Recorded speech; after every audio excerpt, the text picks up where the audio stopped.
کہ اتنا لہو لہان ہو گئے تھے رسول اللہ، اور ساتھ میں ان کے حضرت زید بن حارث رضی اللہ عنہ یا زید بن حارثہ رضی اللہ عنہ، جو کہ رسول صلی اللہ علیہ وسلم کے منہ بولے بیٹے بھی تھے، ساتھ میں شروع میں وہ غلام تھے، پھر بعد میں رسول صلی اللہ علیہ وسلم نے ان کو منہ بولا بیٹا بنا لیا تھا، وہی رسول اللہ صلی اللہ علیہ وسلم کے معاون و مددگار تھے اس سفر میں، سفر طائف میں۔ تو یہ ایک دل خراش اور ایک المناک واقعہ سمجھیے کہ وہ ہوا ہے یہاں پہ طائف میں ہمارے رسول صلی اللہ علیہ وسلم کے ساتھ، اور یہ اسی وقت ہوا ہے جب عام الحزن، مطلب اس وقت جب شیب ابی طالب کی گھاٹی کی وہ سختیاں برداشت کر کے رسول اللہ صلی اللہ علیہ وسلم یہاں تشریف لائے تھے، اس امید سے کہ شاید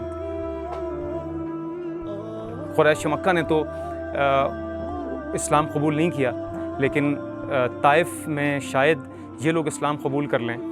تو یہ تاریخ ہے یہاں اس باغ کی۔ تو رسول صلی اللہ علیہ وسلم کے یہاں آرام کرنے کے بعد عتبہ بن ربیعہ نے عداس نامی ایک عیسائی تھے، ان کو رسول صلی اللہ علیہ وسلم کے پاس بھیجا تاکہ وہ ان کو رسول صلی اللہ علیہ وسلم کو انگور ان کو دیں، تاکہ وہ انگور کھا کے تھوڑی دیر کے لیے ان کی جو وہ سختیاں جھیل کر آئے ہیں وہ تھوڑی دیر کے لیے کم ہو جائیں۔ بہرحال وہ کم کیا ہوتی ہیں، یہ اس مشرک کا سمجھیے کہ ایک تھوڑا سا احسان تھا رسول صلی اللہ علیہ وسلم پر کہ اس نے اپنے باغ میں جگہ دی اور انگور پیش کیا۔ آپ کی معلومات کے لیے ہم آپ کو ایک اور بات بتاتے چلیں تاریخ کی، کہ یہ وہی عتبہ بن ربیعہ ہے جس کو جنگ بدر میں حضرت حمزہ رضی اللہ عنہ نے واصل جہنم کیا تھا۔ اور یہ واقعہ جو ہوا ہے طائف کا، یہ دل خراش واقعہ، یہ دراصل ہجرت سے پہلے کا ہے اور جنگ بدر کا واقعہ ہجرت کے بعد کا ہے۔ تو یہ اس کا پس منظر ہے اس باغ کا۔ ہم آپ کو اس باغ کے مناظر ہم آپ کو دکھائیں گے، اور ساتھ میں ہم آپ کو جو یہ غلام ہیں عداس رضی اللہ عنہ جنہوں نے اسلام قبول کر لیا تھا، ہم ان کی بھی تاریخ اور ان سے منسوب ایک مسجد جو کہ اسی مزرعے کے اندر ہے، ہم وہ بھی آپ کو آپ کی ملاحظے کے لیے ہم آپ کو وہ دکھاتے ہیں۔ ناظرین کرام، اس وقت ہم آپ کو باغ کے داخلی مناظر اس وقت آپ کو دکھا رہے ہیں، جہاں پہ رسول اللہ صلی اللہ علیہ وسلم نے آرام فرمایا تھا۔ اور اس باغ کو جیسا ہم نے آپ کو پہلے بتایا کہ یہ عتبہ بن ربیعہ کا باغ تھا جو قریش مکہ کا مشرک تھا۔ اس باغ کو یہ اس زمانے سے 1400 سال سے آج تک ایسے ہی یہاں پہ زراعت ہوتی چلی آ رہی ہے۔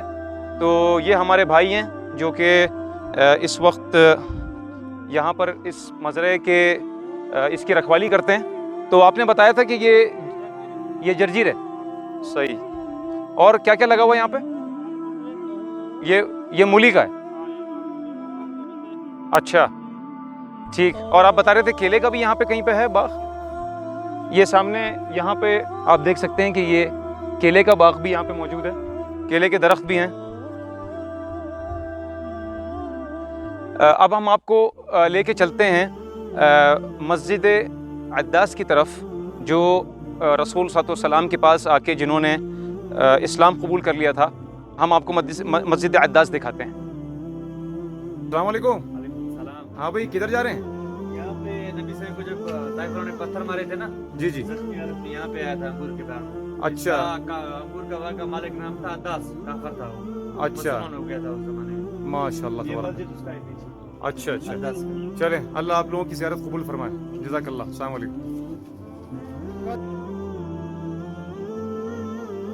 ناظرین کرام، ہم مسجد عداس پہنچ چکے ہیں، اور یہ مسجد دراصل اسی مزرعے یا اسی کھیت کے اندر واقع ہے۔ آپ اس کی عمارت اور اس کا یہ خوبصورت مینار ملاحظہ فرما سکتے ہیں۔ یہ چھوٹی سی مسجد سینکڑوں سالوں سے یہیں پر ہے، اور اسی مسجد کے بائیں طرف وہ کھیت ہے جہاں سے رسول اللہ صلی اللہ علیہ وسلم کو انگور لا کے پیش کیے گئے تھے۔ عداس دراصل عیسائی تھے، نینوا جو کہ عراق میں ایک شہر ہے اس کے۔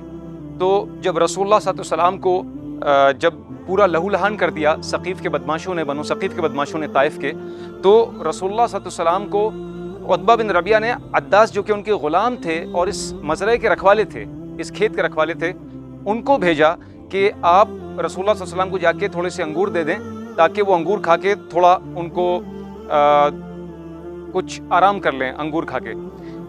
رسول اللہ صلی اللہ علیہ وسلم نے ان سے چند سوالات کیے، اور جب ان سے یہ سوال کیا کہ آپ کہاں سے ہیں، اور جب انہوں نے بتایا کہ میں شہر نینوا سے ہوں، تو رسول اللہ صلی اللہ علیہ وسلم نے ان سے فوراً یہ بولا کہ کیا تم میرے بھائی کے شہر سے ہو؟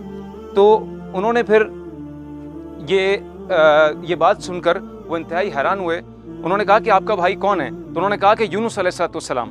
تو یہ سن کر حضرت عداس رضی اللہ عنہ بہت ہی محظوظ ہوئے، اور ساتھ میں انہوں نے رسول صلی اللہ علیہ وسلم سے مزید تفصیلات پوچھیں، اور ان کے نبی ہونے کا جب ان کو یقین ہو گیا، پھر انہوں نے رسول اللہ صلی اللہ علیہ وسلم کے ہاتھ پر اسلام قبول کر لیا۔ اور اسی لیے عتبہ بن ربیعہ کے پاس جب وہ واپس گئے ہیں، تو عتبہ بن ربیعہ کے تاریخ کے وہ الفاظ مشہور ہیں کہ عداس جس شکل سے گیا تھا، یہ اس شکل سے واپس نہیں آیا۔ مطلب یہ کہ ان کو چہرہ دیکھ کے ہی پتہ لگ گیا تھا کہ حضرت عداس رضی اللہ عنہ نے اسلام قبول کر لیا ہے۔ تو یہ وہ مسجد ہے، انہی سے حضرت عداس رضی اللہ عنہ سے منسوب۔ یہ آپ اس کے اندر کے مناظر آپ دیکھ سکتے ہیں۔